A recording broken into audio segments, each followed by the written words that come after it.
두 개의 나무가 있습니다. 하나는 굽어 있고 하나는 부러졌습니다. 32회 파수대 기사는 여호와를 본받아 합리적인 사람이 되십시오라는 제목으로 아주 그림이 좀 멋있게 나와 있습니다. 1, 2항을 보면 합리적이라는 말은 영어로 reasonable에 해당이 되는데, 이는 이성에 부합하는 사고와 행동을 의미하기 때문에 결코 어떤 사람이나 그 조직의 말에 맹목적으로 자신을 맡기지 않을 것입니다.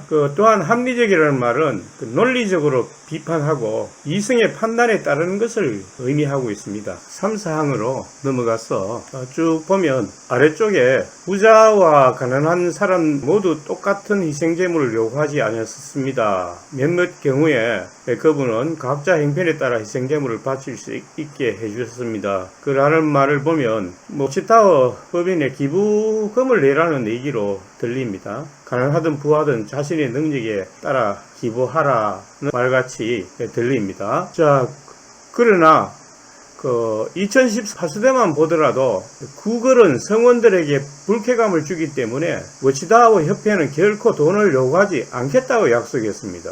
이렇게 되어 있습니다. 여호와의 백성은 돈을 구걸하지 않습니다. 그들은 오래전에 파수대지가 말한 바에 고착합니다. 우리는 일반적인 관습에 따라 주의 대의를 위해 돈을 요구하는 것이 합당하다고 생각한 적 결코 없습니다. 우리 주님의 이름으로 여러가지 구걸하는 기구로 모금된 돈은 모욕적이고 그분이 받아들일 수 없으며 주는 사람이나 성취된 일에 그분의 축복을 가져다 주지 않는다는 것이 우리의 판단입니다. 그런데 10년이 채 안 된 오늘에 와서 태도가 바뀌었군요. 그 요점이 무엇인지 분명치 않습니다. 여호와께서 요구만 하면 동정심을 베푼다는 얘기인지 원칙 없이 행동한다는 얘기인지 분명치 않는 것 같네요. 그 다음 항으로 넘어가겠습니다. 이 기사를 집필한 분은 합리성을 강조하면서 엉뚱한 내용을 다루는 걸 보니 상당히 비합리적인 분이라는 느낌이 듭니다.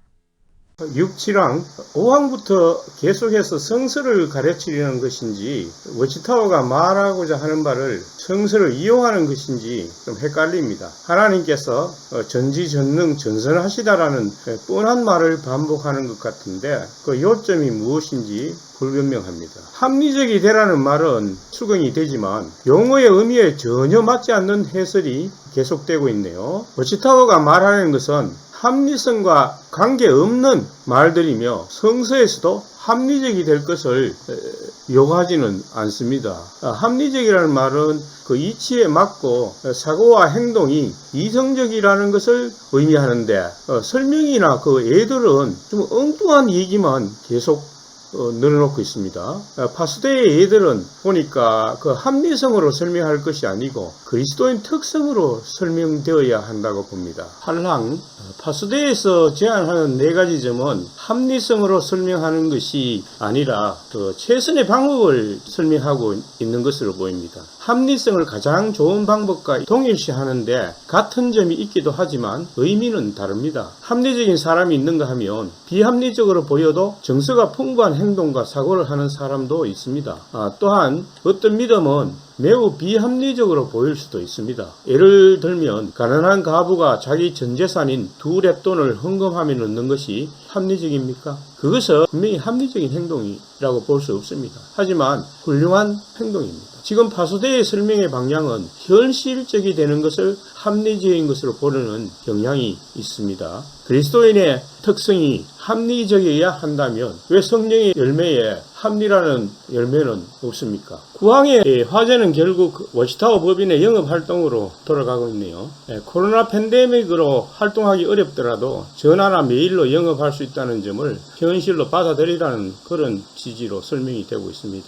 11항입니다. 긍정의 태도를 가진다면 이 부가적인 이익을 얻을 수 있다는 점은 전적으로 동의하지만 전파 활동을 통해서 그 사람이 발전한다는 데에는 동의할 수 없습니다. 왜냐하면 공식적인 전파 활동은 첫째는 그만한 자격이 있어야 하고, 둘째는 그 전파의 사명감을 하나님으로 받아야 하기 때문입니다. 따라서 워치타워가 말하는 전파 활동이란 엄밀히 말하면 워치타워 법인의 이익을 위한 영업 활동인 것입니다. 물론 비공식 전파는 누구나 할 수 있을 것입니다. 자, 그리고 그 영의 열매를 그리스도인 특성으로 배양하려면 단순히 전파 활동을 한다고 배양되는 것이 아니라 그 영의 열매를 맺고자 특별히 노력해야 할 것입니다. 12항입니다.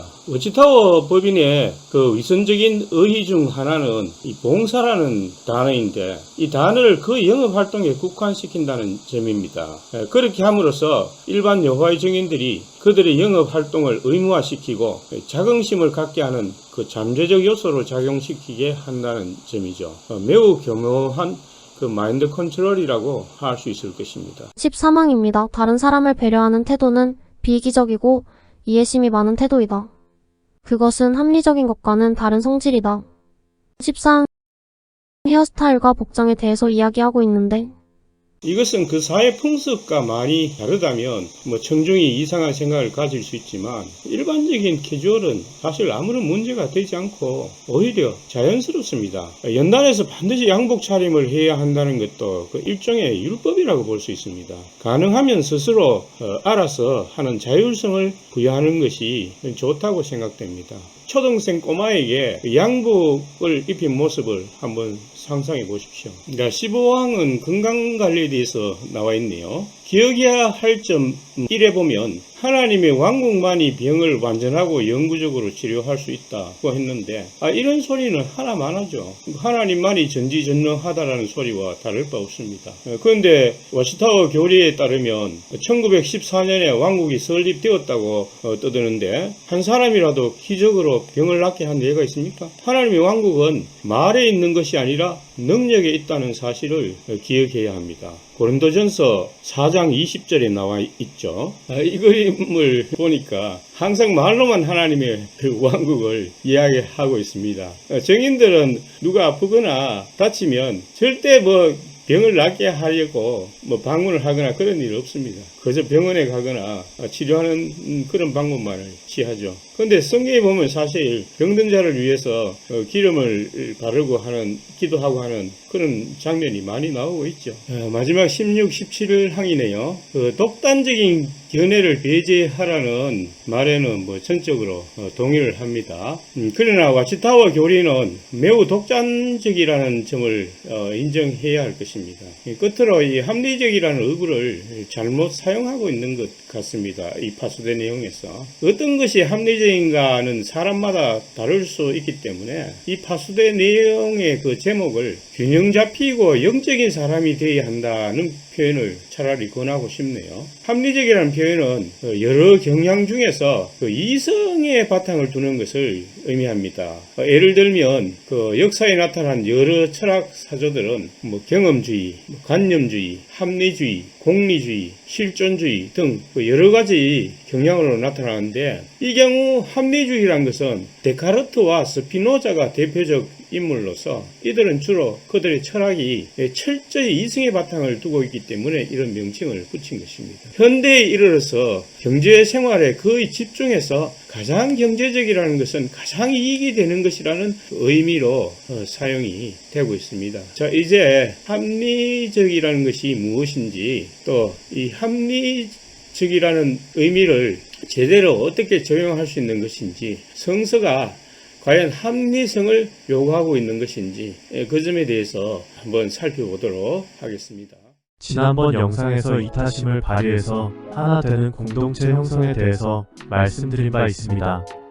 오늘은 구체적으로 이 공동체가 하나 되기까지 발생할 수 있는 문제점을 어떻게 극복할 수 있느냐에 대해서 합리주의와 관련하여 말씀드리고자 합니다. 공동체는 그리스도를 머리로 하므로 먼저 공동체에 지향하는 바가 하느님의 섭리에 중속되어야 합니다. 우리의 관점은 하느님을 초월적인 존재로 보지 않고 자연에 내재하는 분의 관점으로 봅니다. 에베소서 4장 6절. 즉 자연 자체를 하느님으로 보는 관점입니다. 따라서 기적은 존재할 수 없으며 모든 현상은 자연의 법칙과 원리로 설명될 수 있으나 인간의 이성의 한계로 인하여 모르고 있는 부분이 너무 많다는 점을 깊이 인식해야 합니다. 따라서 우리의 처신이 아무리 합리적인 방향으로 나아가려 해도 그 방향이 잘못될 수 있다는 점을 인정합니다. 인류가 여태껏 합리적인 방향으로 나아가려 했지만 이 자연에 일어난 결과는 생태계를 비롯하여 인간의 지속적 존재가 가능할 것인지에 대해 의심하는 정도에까지 이르렀습니다. 최근 뉴스에 의하면 어떤 곳은 온도가 55도까지 올라가는 폭염 현상을 나타내고 있으며 지구온난화 현상에서 끓는 지구가 되어가고 있습니다. 이러한 현상 배후에는 인간의 잘못된 합리주의가 작용하고 있습니다. 그것을 우리는 지배적 합리주의라는 말로 표현합니다. 즉 인간은 자연의 모든 만물 가운데서 이성을 가지고 있으므로 자연을 지배할 수 있는 유일한 존재라는 생각에서 비롯됩니다. 자연을 생태계 그대로 두는 것이 아니라 인간의 편의와 이익에 따라 가장 효율적으로 개발하는 것이 가장 합리적이라는 생각에서 비롯된 것입니다. 여기서 파생된 이론은 자원을 이용하여 같은 시간 내에서 가장 많은 생산을 하는 것이 가장 효율적이라는 생각입니다. 하지만 과거에는 지구의 자원이 유한하다는 전제를 염두에 두지 않았고 그것이 생태계에 미치는 영향을 고려하지 않았습니다. 이런 점들이 인간 이성의 한계라고 할 수 있습니다. 비록 만시지탄에 감이 없지는 않지만 지금에 이르러서 비로소 자연의 자원에 한계가 있다는 것을 깨닫고 가장 합리적인 생산이 단위 시간당 가장 많은 제품을 생산하는 것이 아님을 알게 된 것은 그나마 다행입니다. 가장 효율적인 생산이란 단위 제품당 가장 작은 에너지가 들어가는 것이지 단위 시간당 가장 많은 제품을 생산하는 것이 아닙니다. 또한 자연의 자원을 이용함에 있어서 그것이 미치는 생태계의 영향을 전 지구적으로 생각해야 한다는 점입니다. 이것은 인간이 지배적 합리주의에서 벗어나 생태계적 합리주의로 돌아서야 함을 의미합니다. 즉 자연의 모든 사물을 하위의 존재로 보는 것이 아니라 생태계의 한 요소인 공동의 생명으로 보는 관점입니다. 그런 점에서 인간도 다른 유기체를 지배하는 우월적 관점이 아니라 한 배를 탄 공동 운명체로 보아야 하는 것입니다. 이러한 관점을 전제로 해서 우리의 그리스도인 공동체가 하나 되기 위한 인간관계를 합리적으로 풀어나가는 요소들을 살펴보도록 하겠습니다. 공동체의 각 성원들은 모두가 각각 개별적 존재입니다. 이것은 모두의 욕구와 감정에 있어서 차이가 있다는 뜻입니다. 두 사람이 나타내는 욕구와 감정이 다르기 때문에 의견 차이가 발생하고 서로는 자기의 생각에 따라올 것을 요구하게 됩니다. 여기서 한 사람이 다른 사람의 생각에 얼마나 합치하느냐가 얼마나 하나로서 행동할 수 있느냐와 비례하게 됩니다. 여기에서 일어나는 심리적 요소는 개인은 자기의 욕구대로 이루어져야 기쁘다는 것이고 그것이 이루어지지 않을 때 기쁨 대신 슬픔이 자리하게 되므로 누구나 기쁨을 증가시키는 방향으로 움직이기 원합니다. 인간의 협조자는 인간일 때 가장 효율적입니다. 그래서 사람은 협조하려고 하고 공동체를 이루며 사회를 형성하게 되는 것입니다. 그런데 앞서 말씀드린 바와 같이 각 개인은 기쁨을 증가시키는 방향으로 행동하려고 하기 때문에 상대방이 나와 일치할 때 그 기쁨은 증가하게 됩니다. 반대로 불일치하여 내가 상대방에게 끌려갈 때 슬픔이 증가합니다. 따라서 그렇게 되지 않기 위해서 상대방이 나에게 끌려오기를 바라며 끌려오지 않으면 차라리 기쁨과 슬픔의 중간에 서기를 원하기 때문에 반목과 갈등이 생기게 됩니다. 이것이 심화되어 그 공동체는 각자의 길로 걷게 되며 깨지게 됩니다. 여기에서 구심점이 필요함을 느끼게 됩니다. 서로가 상대방에게 끌려가는 것이 아니라 하나의 구심점으로 끌려가야 한다는 것입니다. 그 구심점이 바로 예수 그리스도입니다.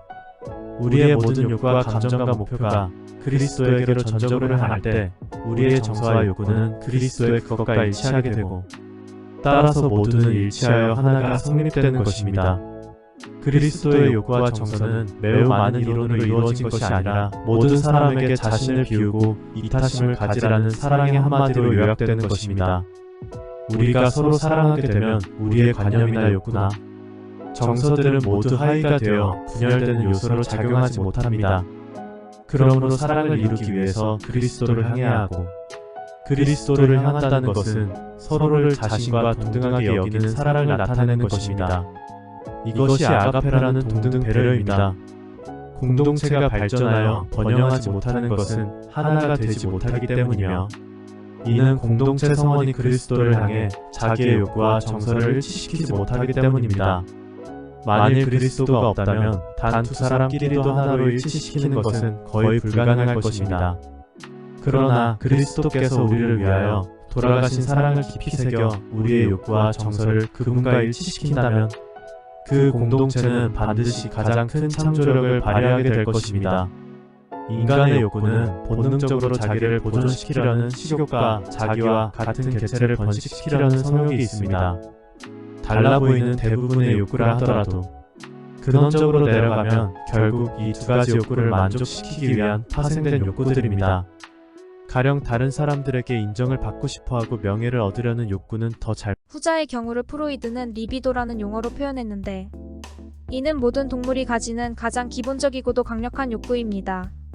식욕의 경우에는 공동 식사로서 해결될 수 있고 뷔페식으로 함으로써 개인의 취향에 맞출 수 있을 것입니다.